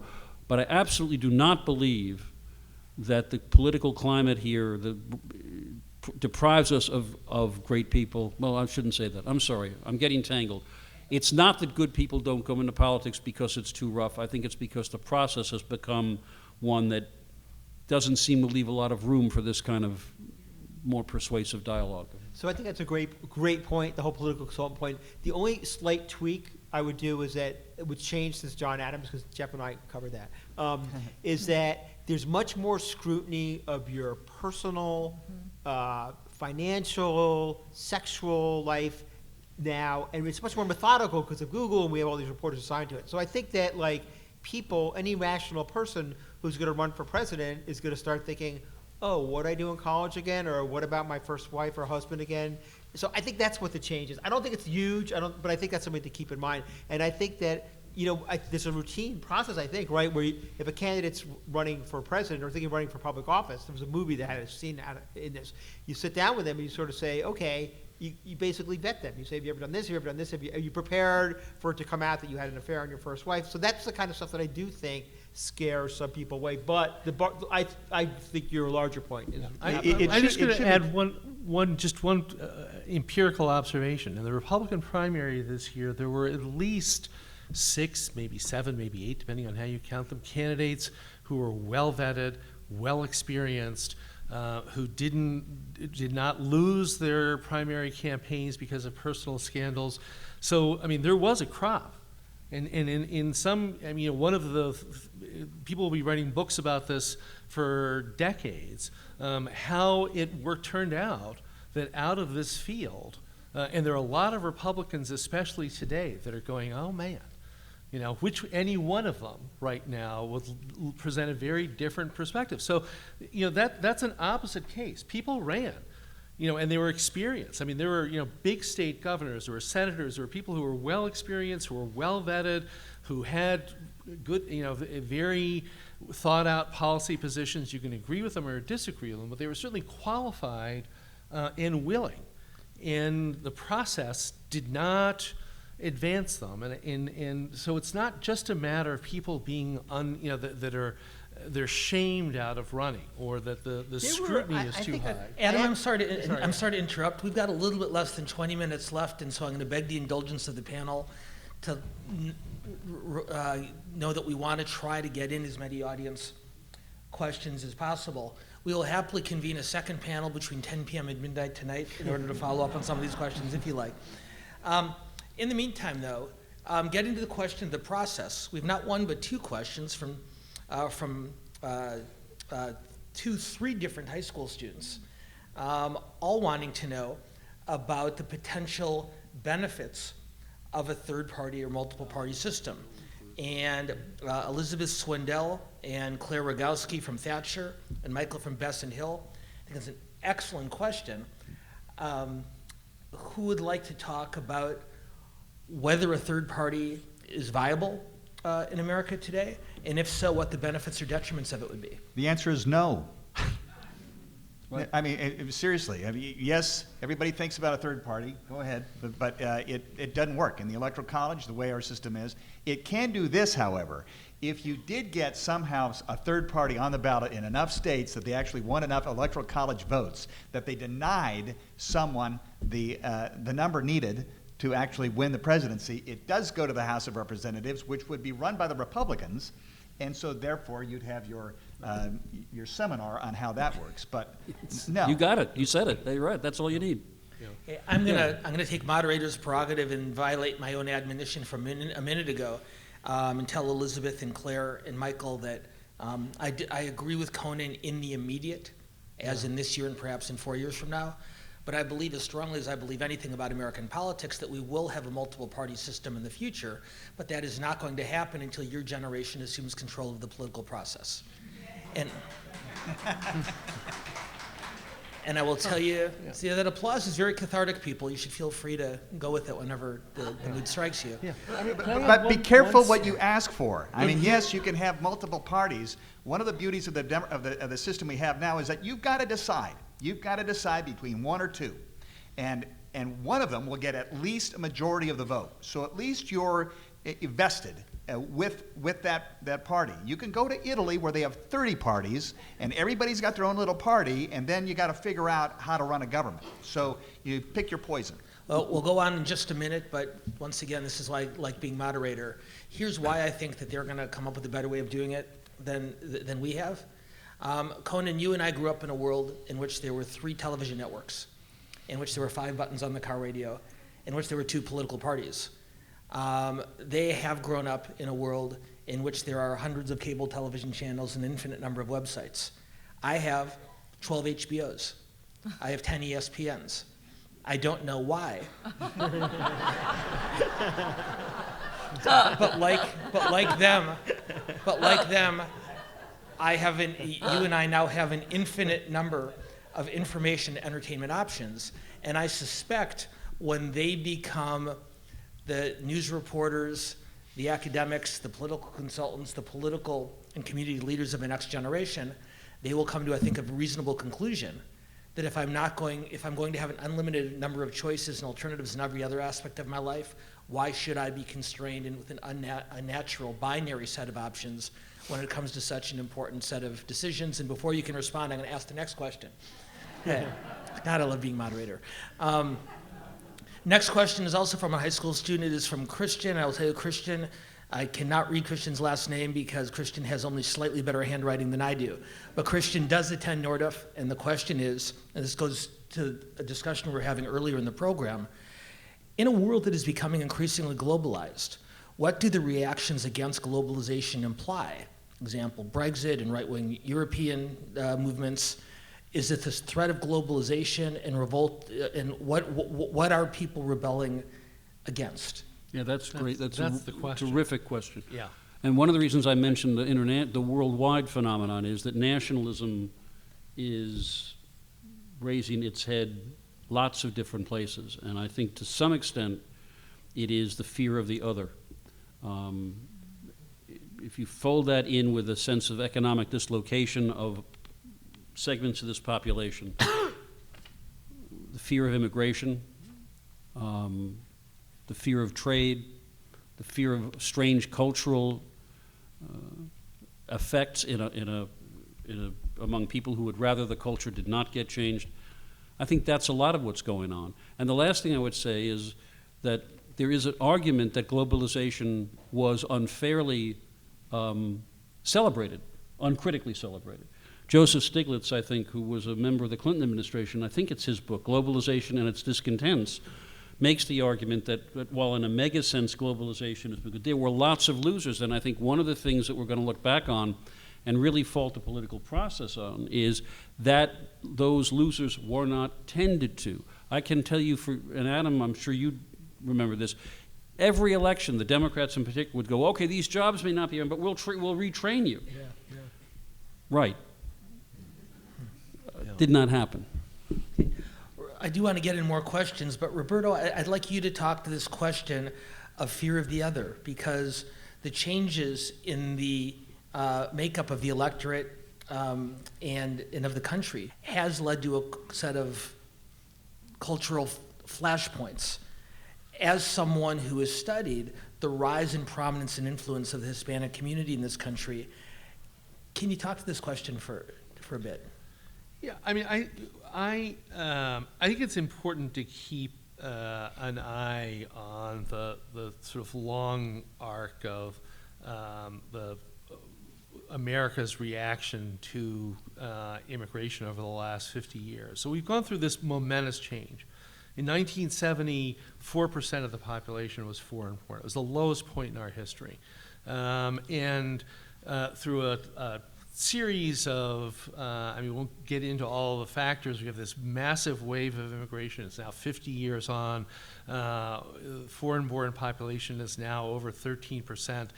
If you add their children, 25% of the population is of foreign stock. And we saw a lot of friction in the front half of that history. If you think about California in the 1990s, this immigration was a very tangible, brittle issue. And if anything, for most of the last 20 years, it has been less of an issue. It hasn't been a major issue in a presidential campaign since 1996.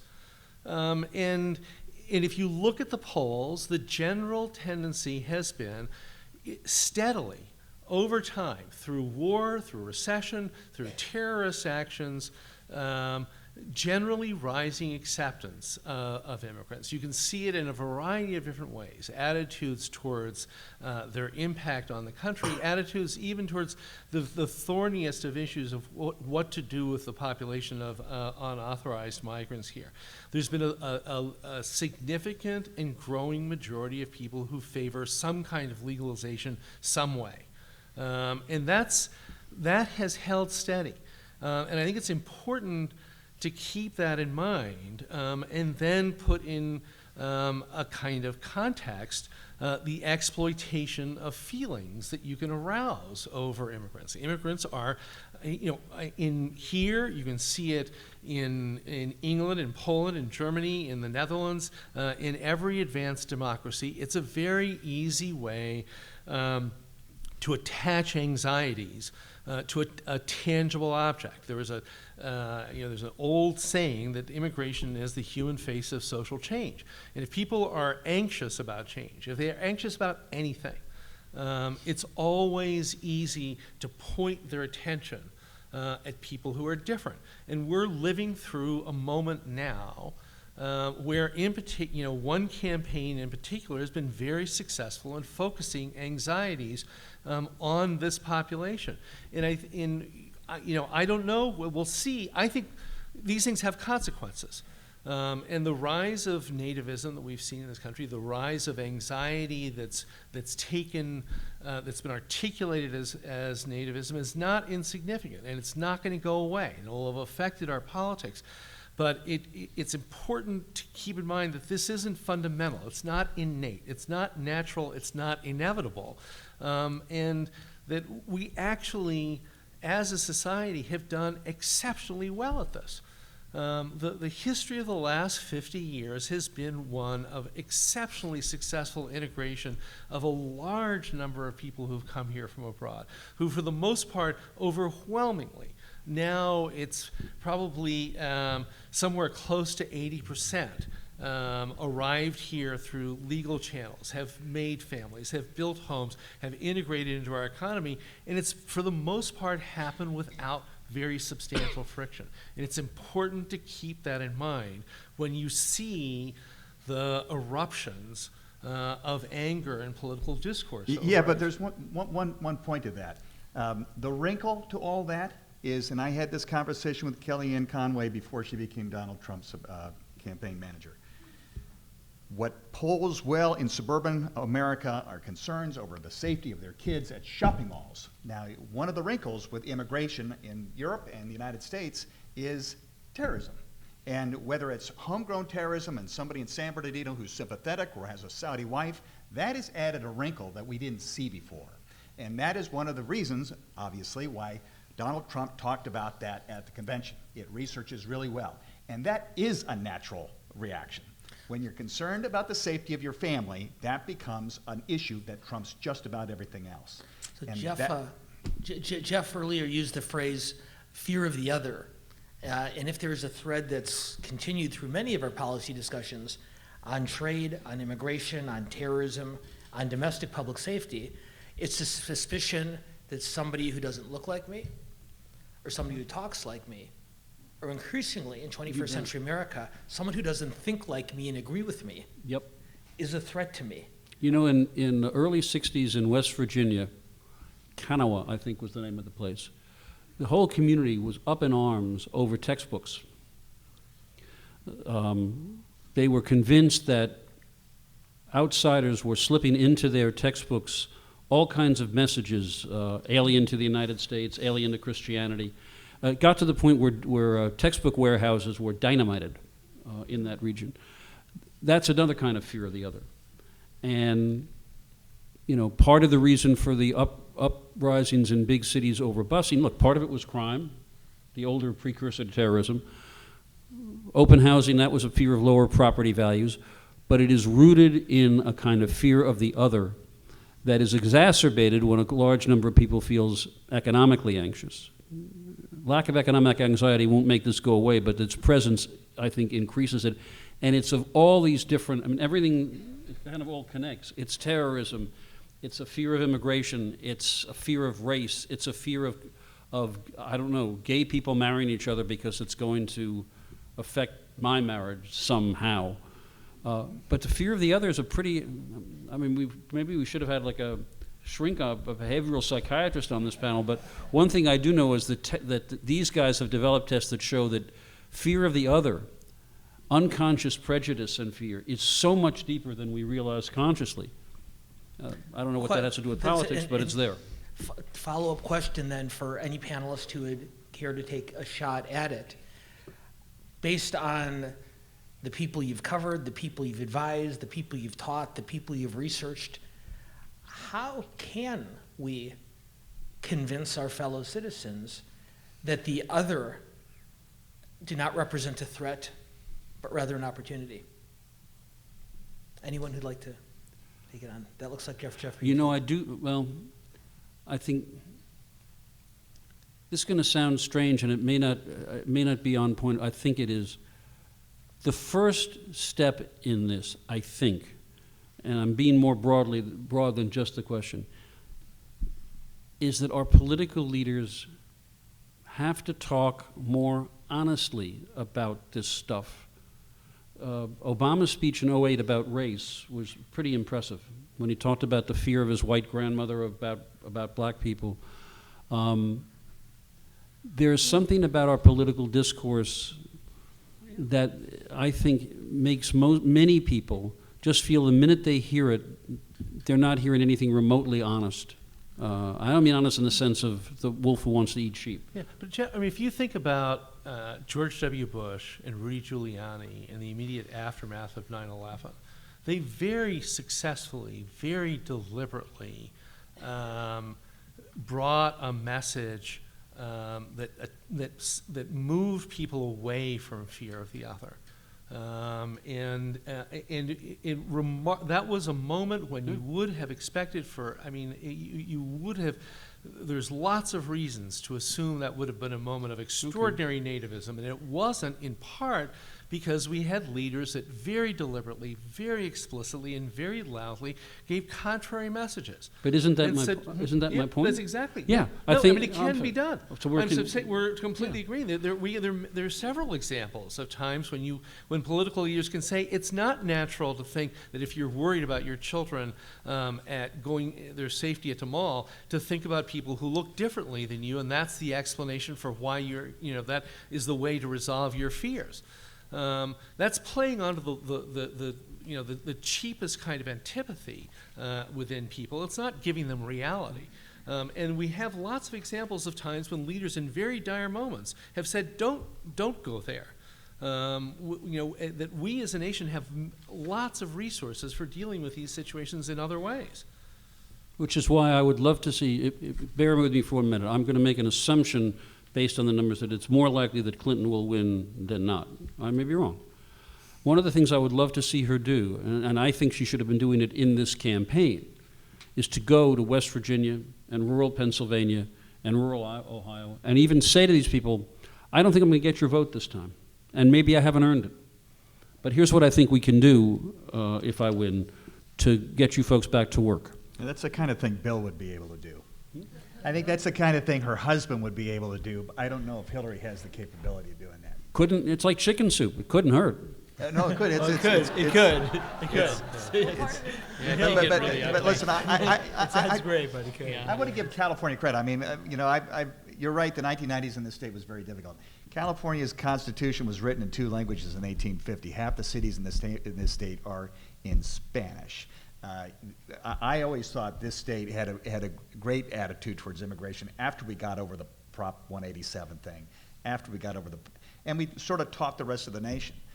But fundamentally, people want to know that people who are here, even if they look differently from them, embrace the same institutions and values that they do.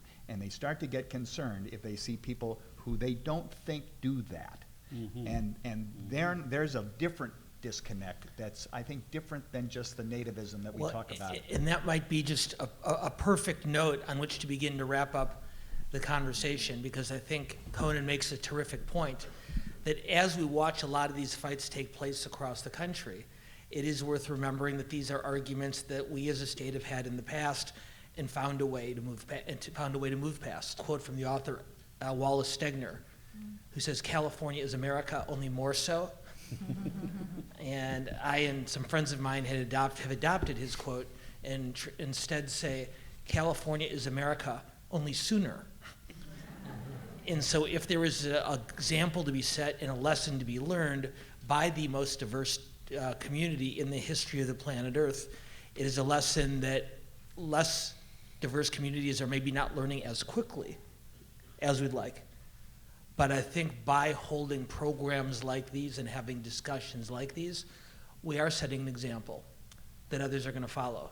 And for that, once again, all of you deserve our congratulations. So before we begin a very extensive round of thank yous, once again, applaud yourselves for being part of such a tremendous conversation.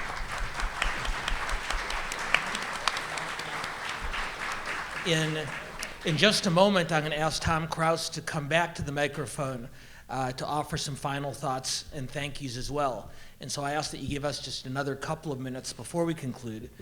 Before Tom rejoins us, though, a couple of people who I neglected to thank. Well, once again, I do want to thank both Tom and Catherine Kraus and Tom and Esther Wachtel the rest of our host committee for putting these programs on for us. Thank you all very, very much.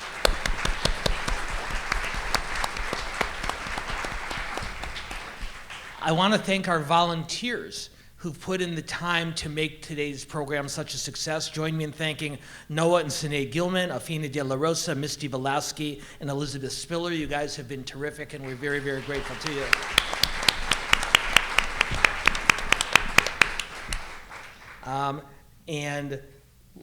We certainly want to thank our friend Andy Gilman, who has worked tirelessly to pull these programs off. Andy, thank you very, very much.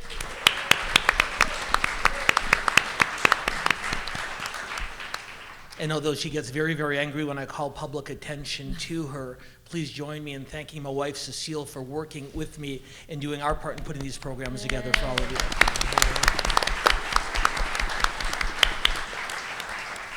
And then finally, and again, I'll ask you to please stay around for just another couple of minutes so Tom can properly conclude the program.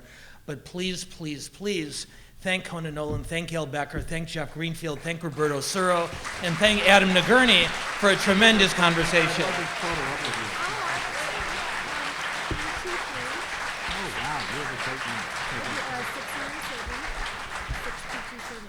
So I just want to say a couple of things very briefly. First, I want to convey to you the experience that I think we in the audience had of hearing your discussion. And I'm going to speak for the audience because I know lots of people out here and the committee and so on. And it was really extraordinarily good. It was fun, it was interesting, it was engaging. You know, am I speaking for you all as well? Yeah.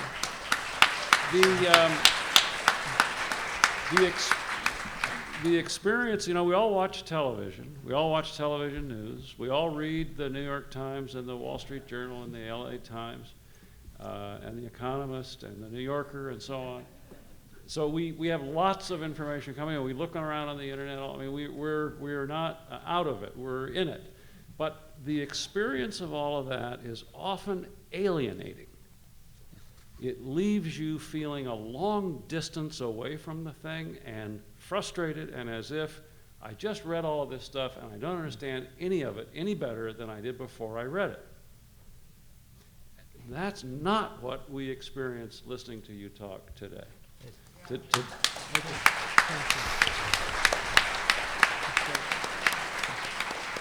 So I just want to say very briefly, I think those of you who live in this town and enjoy this, I think we're onto something kind of interesting here. And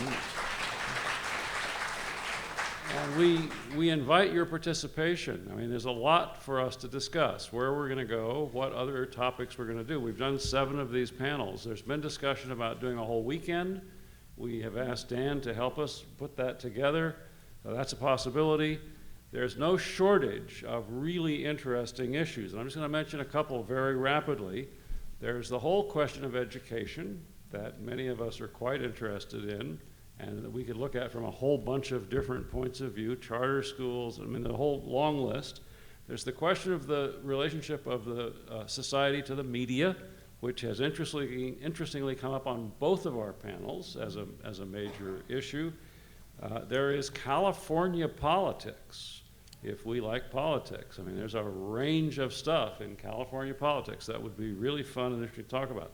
There's the question of bias and prejudice in general, not only in the media, but how it works.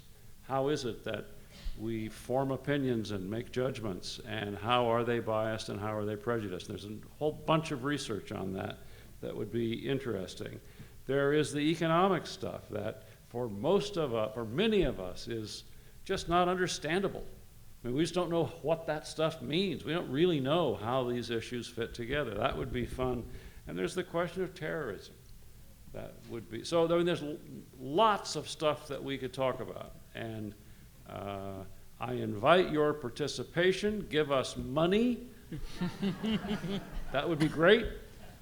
Tell us you would like to work on something. That would also be great. Tell us that you think a certain topic would be fun and interesting and you'd like to pursue it. We will listen to that. Tell us you'd like to join the committee. That would all be terrific as well. Thank you again. I just can't tell you how much fun we had. I really appreciate your coming. Yeah, how often do you hear that? I've never